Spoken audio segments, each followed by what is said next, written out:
Hello viewer, we are going to make the shapes here. We have to add a design.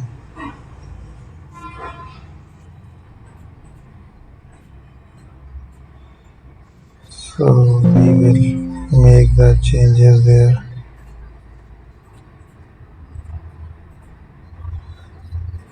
There is a shape. We are going to make it another selection there.